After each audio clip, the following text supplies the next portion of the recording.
హెచ్సియులో drugs విక్రయం ఇప్పుడు రాష్ట్ర వ్యాప్తంగా సంచలనం సృష్టిస్తూ ఉంది. హైదరాబాద్ సెంట్రల్ యూనివర్సిటీలో ఈగల్ టీం అలాగే గచ్చిబౌలి పోలీసులు చేసినటువంటి తనిఖీలు ఏవైతే ఉన్నాయో వాటిలో దాదాపు 17 మంది స్టూడెంట్స్కి ఈ డ్రగ్స్ టెస్ట్ చేసినప్పుడు పాజిటివ్ వచ్చింది. అసలు వీళ్ళకి ఈ డ్రగ్స్ ఎక్కడి నుంచి వస్తున్నాయి అని విచారణ అంతా చేసినప్పుడు హెచ్సియుకి చెందినటువంటి ఒక పూర్వ విద్యార్థి అస్సాం నుంచి తీసుకొచ్చి అమ్ముతున్నట్లు తేలింది. అయితే అతనికి ఎట్లా అందుతుంది, ఆ నెట్వర్క్ ఏంటి, దాని మీద ఇప్పుడు పోలీసులు విచారణ చేస్తూ ఉన్నారు. అయితే రాష్ట్రంలో ఇంకా చెప్పాలంటే దేశంలో కూడా ఒక ప్రతిష్టాత్మకమైనటువంటి విద్యా సంస్థగా చెప్పుకోబడే హెచ్సియులో ఇటువంటి ఘటన చోటు చేసుకోవడం అన్నది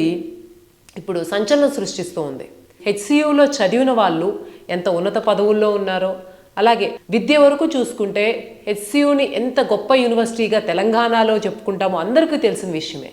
ఈ నేపథ్యంలో ఇంకో పక్కన దేశవ్యాప్తంగా డ్రగ్స్ ఫ్రీ ఇండియా చేయడానికి, ఈవెన్ తెలంగాణలో కూడా డ్రగ్స్ ఫ్రీ స్టేట్ చేయడానికి ఇంత ఎత్తున కార్యక్రమాలు జరుగుతూ ఉంటే చదువుకున్న విద్యార్థులు, వివిధ రాష్ట్రాల నుంచి కూడా వచ్చి చదువుకునేటువంటి విద్యార్థులు అంత నమ్మకం పెట్టుకుని వాళ్ళ తల్లిదండ్రులు పంపిస్తూ ఉంటే, కొంత చదువుకుని అడల్ట్స్ స్టేజ్లో ఉండి ఆల్మోస్ట్ ఆల్ ఒక విచక్షణ జ్ఞానం, స్వీయ నిర్ణయాధికారం ఉన్నటువంటి విద్యార్థులు ఇటువంటి డ్రగ్స్ని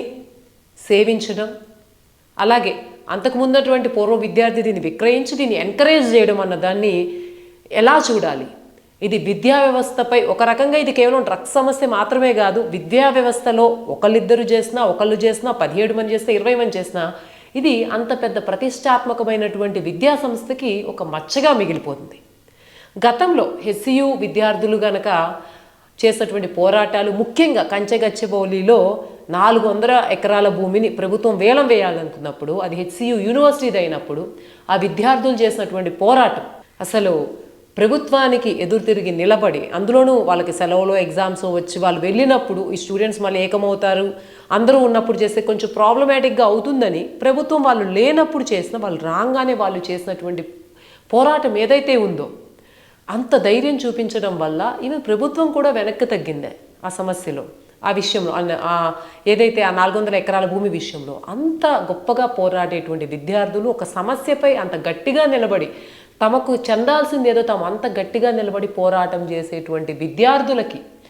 ఒక స్థానంగా ఉన్నటువంటి హెచ్సియు అంత ప్రతిష్టాత్మకమైనటువంటి యూనివర్సిటీలో డ్రగ్స్ ఈరోజు అమ్ముతూ ఉండడం, ఆ డ్రగ్స్ని 17 మందికి టెస్ట్ చేసినప్పుడు పాజిటివ్ రావడం అన్నది, అందుకని ఈ విషయాలు హెచ్సియు బ్యాక్గ్రౌండ్ అంతా గమనించినప్పుడు ఇది ఎందుకు సంచలనమైంది అంటే, రోజు హైదరాబాదులో చాలా వాటిలో ఎప్పుడు డ్రగ్స్ సేవించే వాళ్ళు ఉంటారు, ఎప్పుడు పట్టుబడేటువంటి తనిఖీలు జరుగుతూనే ఉంటాయి. కానీ ఇంత ప్రతిష్టాత్మకమైనటువంటి ఒక విద్యా సంస్థలో ఇటువంటి ఘటన చోటు చేసుకోవడం మాత్రం ఇప్పుడు సంచలనంగా మారింది. ఎందుకంటే హెచ్సియుకు ఉన్నటువంటి బ్యాక్గ్రౌండ్, దేశవ్యాప్తంగా హెచ్సియుకు ఉన్నటువంటి పేరు, అక్కడ విద్యార్థులకు ఉన్నటువంటి